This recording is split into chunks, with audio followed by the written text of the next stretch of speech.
Well, good morning, good afternoon, or good evening, wherever you happen to be in the world. Welcome to the IAG Live Streaming Show, episode 2. So should be a little bit better than episode 1.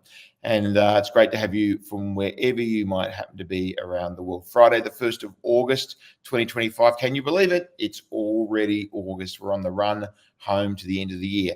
And as always, our intrepid studio producer, Oscar Guiaro. Come in, Oscar. He'll be helping us out today. ¿Cómo estás? Hola, muy bien, gracias. That's the extent of my Spanish. I can just say, how's Espanol? How's Spain over there? Fantastic, all great. It's always fantastic to a Spaniard. All right, very good, Oscar. We'll see you next week. See ya. Ciao for now. It's been a huge week in gaming news this week. We're in earnings season, Q2 earnings season, obviously. It's always the end of the month following the quarter. We get into the earnings season. We had results for Melco this morning, and we had MGM yesterday, and we'll be getting into those in a moment. So let's get into the news of the week. Oscar, you want to bring up the first one? What do we got here? Right. Well, this was back on Monday. Here we go. Sydney again. Bally's takeover plan. I mean, we wish all the best to Sue Kim and Bally's trying to take over Star. They got their approval of the shareholders to do their takeover deal. They've injected 300 million Australian dollars into Star. Sorely needed 300 million. They were down to just a handful of million. They were really running on fumes, Star. No cash in the bank, and they've been going through woe after woe after woe. But guess what? Now we need probity. Now we need the government to approve the deal. It really is the only deal on the table for Star. And the government's, of course, well, it's Australia. It's New South Wales. They're not going to rush to help. It says here, probity concern for Star. If we scroll down a bit, you'll see that we mentioned Philip Crawford, of course, the NICC, the regulator, saying he's by no means satisfied with everything. And of course, he will want to dot every I, cross every T, make things hard. That's what regulators do in Australia. And will we get it through? So Crawford still needs to see a lot of things happen before he's happy and before he gives the all clear. And until he gives the all clear, Sue Kim and his team can't really get access. They can't really do anything, and they probably shouldn't be seen to be doing anything until that happens. So I don't know what's going to happen. How long is this going to take? And will Star blow through that 300 million? They were blowing through at the rate of about $1 million a day, but they had a few bills. So let's see. But as each week goes by, as each month goes by, they'll be blowing through cash. So it will be very interesting to see. And of course, we've got the Brisbane aspect as well. I think we've got a story on that coming up shortly. All right, let's go to the next one.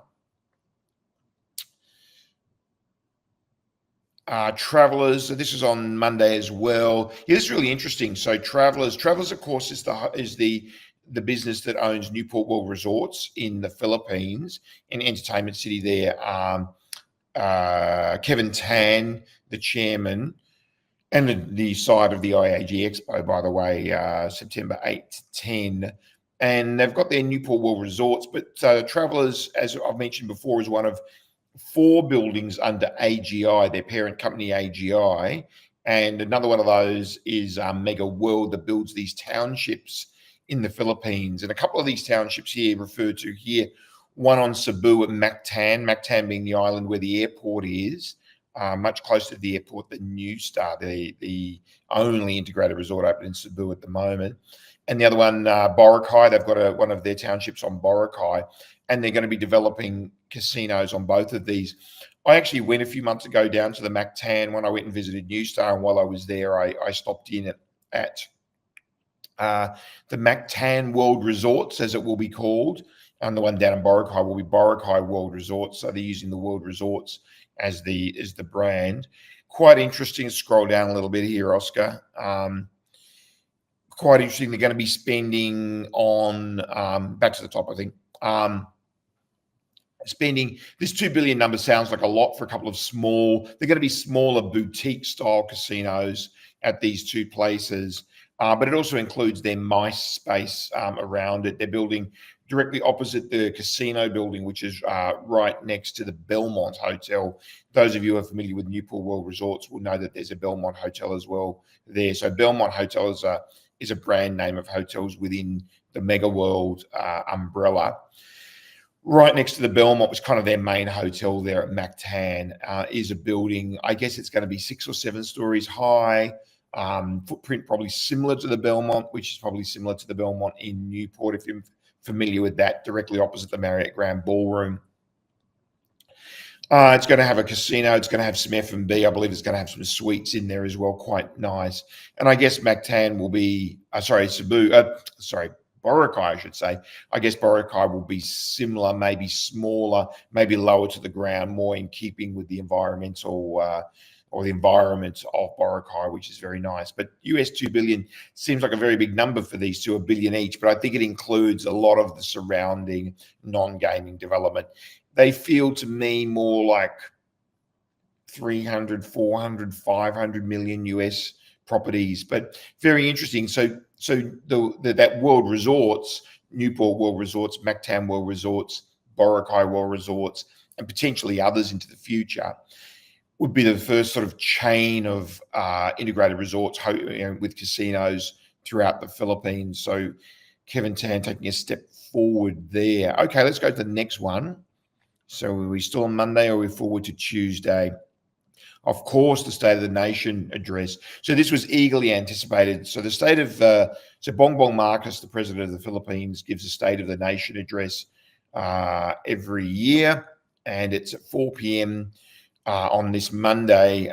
This week is gone, and of course there was a lot of anticipation about whether the online gaming in the Philippines would be banned. Even there's some people looking for it to be banned, but he did not mention it at all. So that's a great sign for remote gaming or e-games or online gaming or PIGO or whatever you want to call it in the Philippines.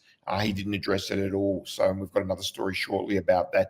Just scroll down a bit there, Oscar. Is there anything else I need to bring up? No, I don't think so. But there are some legislators very, very keen to ban that after, of course, the ban of POGOs, the Philippine offshore gaming operations, on January 1 this year. But it's a very different thing there. Just scroll back to the top, Oscar. Very different thing. The POGOs were really the ban was really scam centers and other businesses that really had nothing to do with gaming at all, but just grabbing onto the Pogo moniker, just grabbing onto the name and sort of pretending to be Pogos. Whereas this e-gaming, there's the inland gaming, you've got the integrated resorts, like Solaire and Newport and so forth, Han, New Star, all of them have jumped on the bandwagon doing this online gaming and remote gaming for their players. And they're properly licensed organizations, obviously, so a little bit different. So he didn't mention it, so that's good for the industry. All right, let's go to the next one. What have we pulled up here? Well, here you go. Philippines online gaming revenue surpassed 2 billion for the first time ever in the first half of last year. So on Tuesday afternoon, we reported on the Philippines gross gaming revenue for all forms of gaming for the first half of 2025. And if you scroll down there, Oscar, I think it was 3.75 billion from memory. Let's find the number there. It's not popping out at me. Oh, there it is. Thanks, Oscar. 3.75 billion, and over 2 billion of that was online gaming, so more than 50%. So that really tells you about the impact of online gaming and the importance of online gaming in the Philippines. More than half of all forms of gambling, of total GGR, not just casino, but bingo and all the other forms of game, sports betting, and you name it. So very, very important industry, and all of the integrated resorts, or most of the integrated resorts, have jumped onto that bandwagon to try and bolster their revenue, particularly in the absence of Pogos. And you might ask, just go up to the top again, Oscar. You might ask, well, why would the Pogo ban affect the land-based gaming industry? Well, the simple fact of the matter is a lot of people that worked in Pogos, senior executives of Pogos and people who worked in Pogos, would love to gamble, and they would be VIPs. And that money and that business activity is gone from the Philippines now. So we're up to Thursday yet? Let's have a look. No, it's still Wednesday afternoon. Yeah, this was, look, I don't really know what to believe of this. Star now saying unlikely to offload Queen's Wharf assets. They said they wouldn't get a deal done by the 31st of July. On the 30th of July, well, surprise, surprise. That doesn't surprise me at all. So this is just an ongoing saga. The two partners, Chow Tai Fook and Far East, that own 50% of the Queen's Wharf assets in Brisbane, or Star Brisbane, if you like.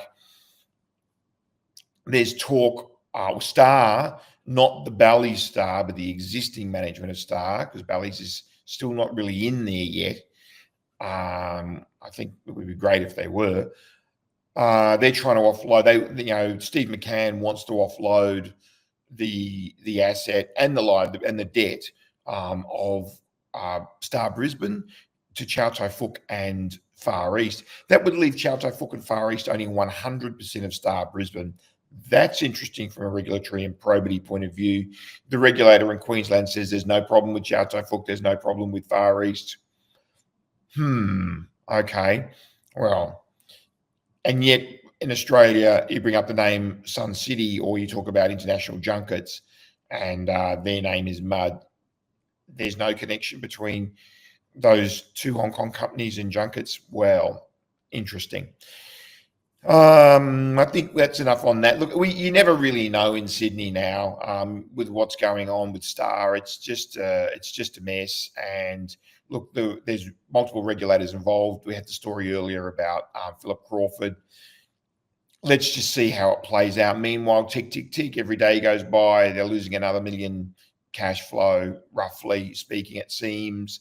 And in fact, their numbers have got even worse from the last Star numbers that we saw. So, Crown's getting better and better every day and recovering from what happened in Australia, and Star's getting worse and worse. So it's really interesting dichotomy there. All right, let's move on to the next one, Oscar. Yeah, so we mentioned before good numbers in the Philippines, which obviously means good numbers for PAGCOR. PAGCOR, of course, being an operator itself. Their net income up to 188 million for the first half of 2025. That augurs well for the sale of their their assets under the privatisation. Not much more to say about that one. That's naturally to be expected. If the whole market's up, PAGCOR is going to be up. Let's move on to the next one.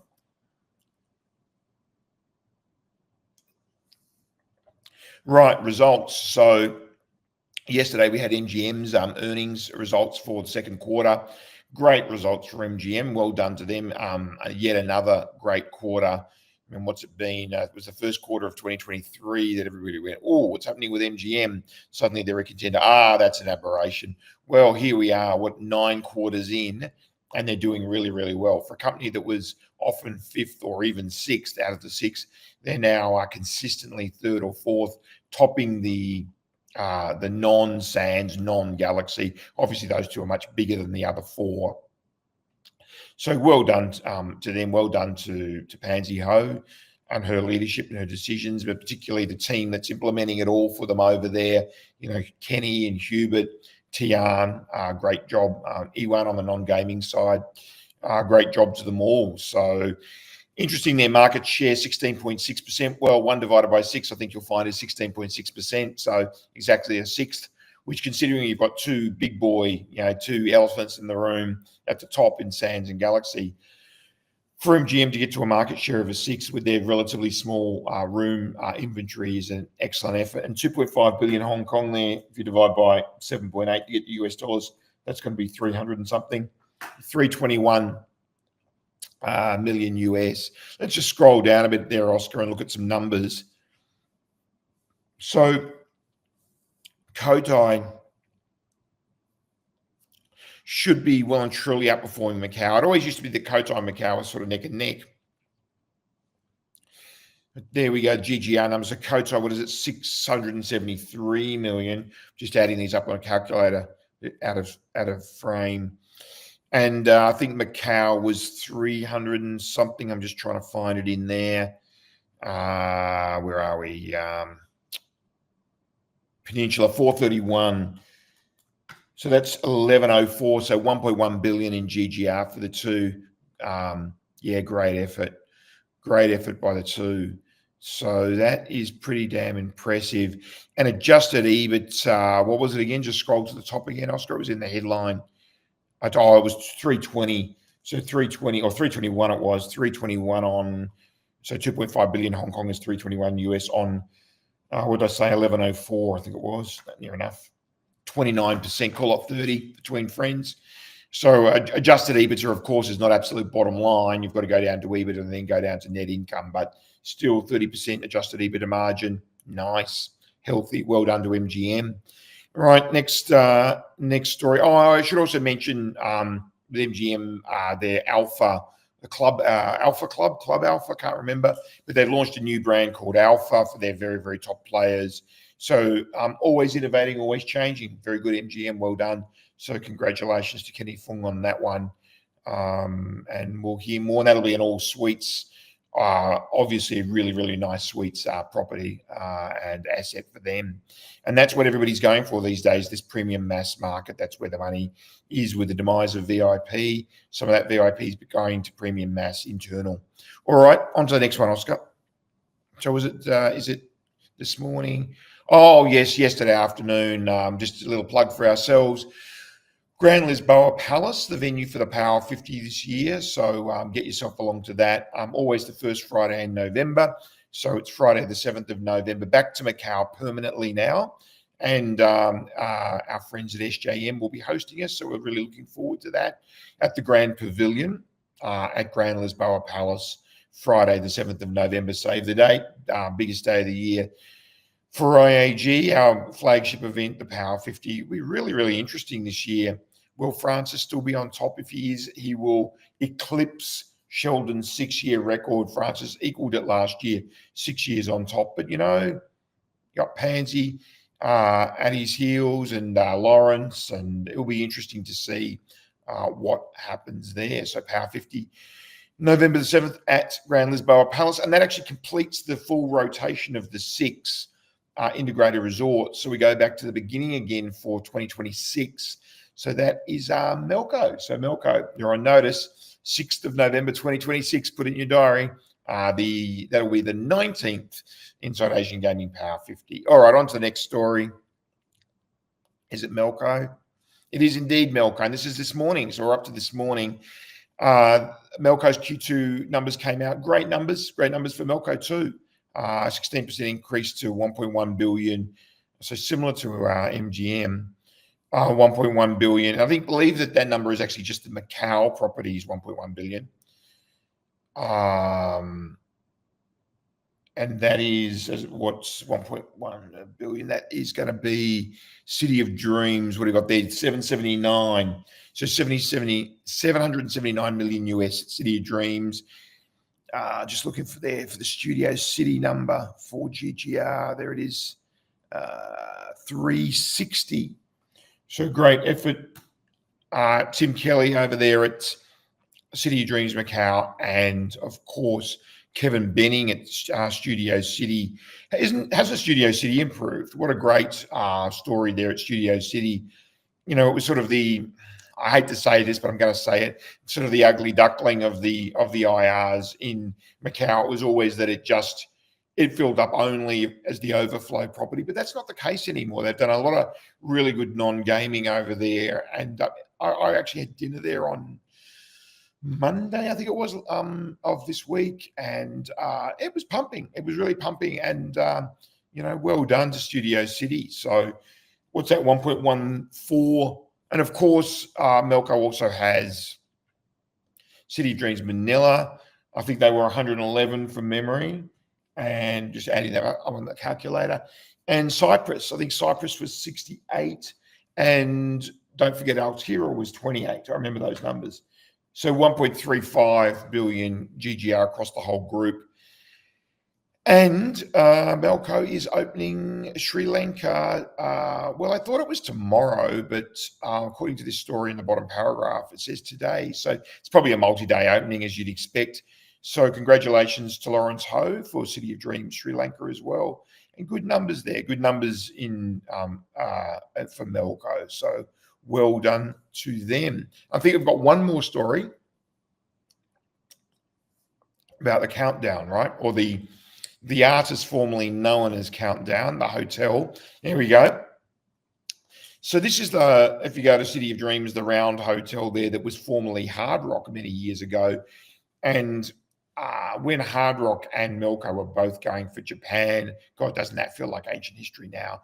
In 2018, 2019, I remember that time very well. I went to Japan every month for 2 years.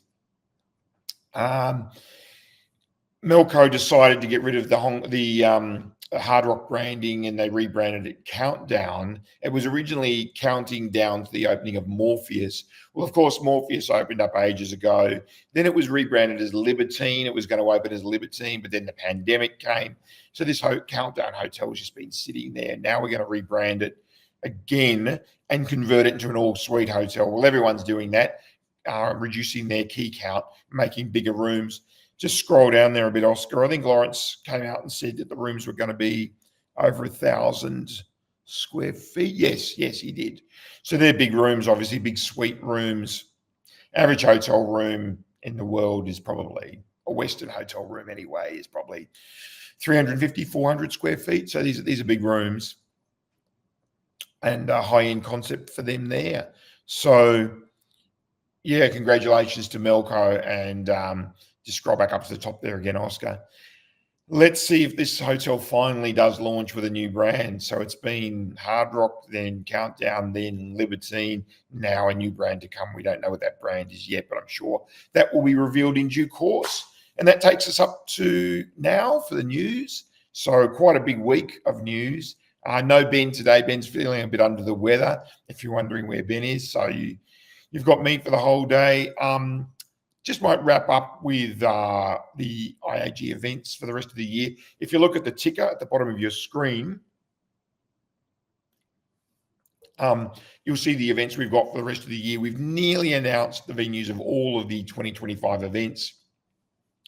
Of course, the IAG Expo, our big flagship festival of gaming at Newport World Resorts. There you go, Aussie's brought up the QR code. If you get your phone out and you scan that QR code, it will take you to iagexpo.com. So iagexpo.com is the place for all things IAG Expo. The MAD on Monday night, September the 8th. The 2-day IAG Academy Summit on the 9th and the 10th, Tuesday and the Wednesday. The IAG Academy IR Awards, Black Tie Gala dinner on the night of the 9th, which is at the Manila Ballroom. And new this year, our 2-day exhibition. We're very excited about the IAG exhibition. Won't be a huge exhibition. It's in ballrooms B, C, and D, but it's a great start. We're fully committed to that. We've already done a deal with Newport for 4 more years, and look, it's going to be great. We're very, very excited. So the exhibition will be on the 9th and the 10th, and great to have a land-based gaming exhibition in the Philippines. The MAD will be at Casa Buenas. That'll be MAD 31. And then after the expo, we go to the Power 50, which I mentioned before, and then to the 2 Christmas MADs. So we've got Christmas MAD on the 5th of December, Friday, the 5th of December in Macau. We haven't announced the venue for that, but we will be next week. And then the very next week, the Friday, the 12th of December, the Christmas MAD in Manila. We have announced the venue there. It's the BRB Bar, formerly known as the Baccarat Room and Bar. That's the one downstairs. Very, very nice bar at Solera Entertainment City.